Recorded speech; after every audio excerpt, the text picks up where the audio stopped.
ಹೊರಗಡೆ ಬಂದ ಮೇಲೆ ನನ್ನ ಮೇಲೆ ಯಾವುದೇ ಕೋಪ ಇಲ್ಲದೆ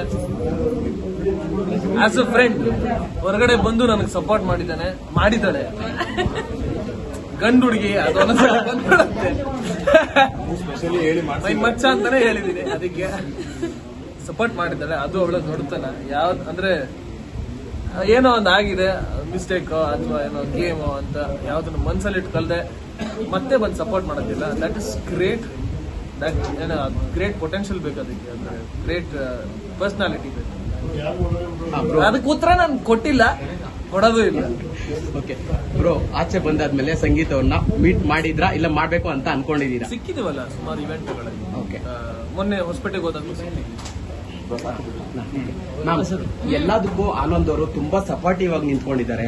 ಸೊ ಎಲ್ಲೇ ಹೋದ್ರು ಸೊ ಅವ್ರು ನಿಮ್ ಬೆನ್ನಾಗಿ ನಿಂತ್ಕೊಂಡು ನಿಮ್ಗೆ ಏನೇ ಒಂಥರ ತೊಂದರೆ ಆಗ್ಲಿದಂಗೆ ಸೇಫ್ ಮಾಡ್ಕೊಂಡು ಇಲ್ಲಿವರೆಗೂ ಕರ್ಕೊಂಡ್ಬಂದ್ರೆ, ಅದು ಬಿಗ್ ಬಾಸ್ ಅಲ್ಲಂತೂ ಇನ್ನೂ ಕೇರ್ ಮಾಡ್ತಾ ಇದ್ರು. ಸೊ ಎಲ್ಲಾ ಇದ್ರ ಬಗ್ಗೆ ಏನ್ ಹೇಳ್ತೀರಾ? ನಾನು ಬಹಳಷ್ಟು ಸಲ ನನ್ನ ಇಂಟರ್ವ್ಯೂಗಳಲ್ಲಿ ಹೇಳಿರ್ಬೋದು ಅಥವಾ ನಾನು ಅವ್ರುಗಳನ್ನ ಮೀಟ್ ಮಾಡ್ಬೇಕಾದ್ರೆ ಹೇಳಿರ್ಬೋದು. ಇವಾಗಿಂದ ಅಂತಲ್ಲ, it's not just big boss. Anand ಅವರು ನನ್ಗೆ ಇದಕ್ಕೆ ಮುಂಚೆಯಿಂದ ಪರಿಚಯ. ನಾನೊಂದು ಸಣ್ಣ ಕೆಲಸ ಮಾಡ್ಬೇಕಂತಂದ್ರು ಅವ್ರ ಹುಡುಗರು ಎಲ್ಲರೂ ಜಾಯಿನ್ ಆಗಿ ಜೊತೆನಲ್ಲಿ ನಿಂತು ನಾನು ಏನೇ ಕೆಲಸ ಮಾಡ್ಬೇಕಂದ್ರು ಆಗ ನೀವು ಬನ್ನಿ ಸಾಕು ನಾವು ಮಾಡ್ತೀವಿ ಅಂತ ಹೇಳಿ ನಿಂತ್ಕೊಂಡು ಎಲ್ಲಾ ಕೆಲಸಗಳನ್ನ ಮಾಡ್ತಿದ್ರು. ಸೊ ನನ್ಗೆ ಏನೋ ಒಂದು ಸಣ್ಣ ಪುಟ್ಟ ಕೆಲಸಗಳನ್ನ ಮಾಡೋದಕ್ಕೆ ಇಂಟ್ರೆಸ್ಟ್ ತುಂಬಾ ಇರ್ತಾ ಇತ್ತು. ಯಾಕಂದ್ರೆ ಯಾವಾಗ್ಲೂ ನಮ್ಗೆ ಎಕ್ಸಸ್ ಆಗಿ ಎಲ್ಲಾನು ಇರಲ್ಲ. ನಾವು ನಮ್ಮ ಒಂದು ಏನಂತಾರೆ ಡೈಲಿ ಜೀವನ ನೋಡ್ಕೊಂಡು ಅದ್ರ ಜೊತೆಗೆ ಏನಾದ್ರು ಮಾಡ್ಬೇಕು ಅಂದ್ರೆ ಅದ್ರ ಮೇಲೆ ನಾವು ಎಫರ್ಟ್ ಹಾಕ್ಬೇಕಾಗುತ್ತೆ. ಸೊ ಒಬ್ರೇ ನಿಂತಾಗ, ಜನರಲ್ ಆಗಿ ನಾನು ಒಬ್ಳೆ ಎಲ್ಲ ಕೆಲಸಗಳನ್ನ ಮಾಡ್ತಿರ್ತೀನಿ. ಸೊ ಒಬ್ರೇ ನಿಂತಾಗ ಇನ್ನೂ ಒಂದಷ್ಟು ಜನ ಯಾರಾದ್ರೂ ಜೊತೆಲಿದ್ರೆ ಚೆನ್ನಾಗಿರುತ್ತಪ್ಪ ಅಂತ ನಮ್ಮವರು ಅಂತ ನಾವ್ ಹೆಂಗ್ ಅನ್ಕೊಳ್ತೀವಿ, ಹಾಗೆ ಬ್ರದರ್ ಆನಂದ್ ಅವ್ರು ಯಾವಾಗ್ಲೂ ನಿಂತ್ಕೊಂಡಿದ್ದಾರೆ. ಅಂಡ್ ಯಾವ್ದಾದ್ರು ಇವೆಂಟ್ ಹೋಗ್ಬೇಕಾದ್ರೂ ಅಷ್ಟೇನೆ ಅವ್ರ ಜೊತೆಗೆ ಬರ್ತಾರೆ. He don't expect anything. Like ಯಾವತ್ತು ನಾವು ಯಾರ ಹತ್ರನೂ ಏನಾದ್ರು ಎಕ್ಸ್ಪೆಕ್ಟ್ ಮಾಡಿದ್ರೆ ನಮ್ಮ ಒಂದು ರಿಲೇಶನ್ಶಿಪ್ ಅಷ್ಟು ಚೆನ್ನಾಗಿರಲ್ಲ. ಸೊ ಯಾವಾಗ ಒಂದು ಎಕ್ಸ್ಪೆಕ್ಟೇಷನ್ ಇಲ್ದ್ರೆ ನಾವು ಜೊತೆಗೆ ನಿಲ್ಬೇಕು, ಜೊತೆಗೆ ಇರ್ಬೇಕು ಅಂತ ಬರುತ್ತೋ ಅವಾಗ ಆ ರಿಲೇಶನ್ಶಿಪ್ ತುಂಬಾ ಚೆನ್ನಾಗಿರುತ್ತೆ. ನಾನು ಅವ್ರನ್ನ ಬಹಳಷ್ಟು ಸಲ ನೆನ್ಸ್ಕೊಳ್ತೀನಿ, ಅವರು ನನ್ನನ್ನ ಬಹಳಷ್ಟು ಸಲ ನೆನ್ಸ್ಕೋತಾರೆ. ಸೊ ಯಾವಾಗ್ಲೂ ನಿಂತಿರೋದ್ರಿಂದ ತುಂಬಾ ಖುಷಿ ಆಗುತ್ತೆ.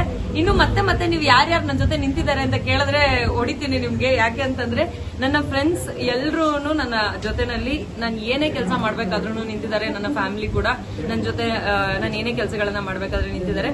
ಕೆಲವ್ರಿಗೆ ಏನ್ ಮಾಡಬೇಕು ಅಥವಾ ಏನಾದ್ರು ಗೈಡ್ ಮಾಡಬೇಕು ಅಂತ ಗೊತ್ತಿರಲ್ಲ, ಬಟ್ ನನ್ನ ಜೊತೆನಲ್ಲಿ ಯಾವಾಗ್ಲೂ ನಿಂತಿದ್ದಾರೆ. I am thankful to all of them. ನಾನು ಆನಂದ್ ಬಗ್ಗೆ ಹೇಳಲೇಬೇಕು. Anand and his family and his friend ಎಲ್ಲ ಹುಡುಗರು ತುಂಬಾ ಸಪೋರ್ಟ್ ಮಾಡಿದ್ದಾರೆ. ಒಳಗಡೆ ನಾನಿರುವಾಗ ಎಷ್ಟೊಂದ್ ಜನ ನೆಗೆಟಿವ್ ಆಗಿ ನನ್ನನ್ನ ಪೋಟ್ರೆ ಮಾಡೋ ಪ್ರಯತ್ನ ಮಾಡಿದಾಗ ನನ್ನ ಜೊತೆ ನಿಂತು ತುಂಬಾ ಸಪೋರ್ಟ್ ಮಾಡಿ ನನ್ನ ಗೆಲುವಿಗೆ ಕಾರಣರಾಗಿದ್ದಾರೆ. ಇವ್ರಷ್ಟೇ ಅಲ್ಲದೆ ಇವರೆಲ್ಲ ಹುಡುಗರು ಸೇರಿ ನನಗೆ ಸಪೋರ್ಟ್ ಮಾಡಿದ್ದಾರೆ.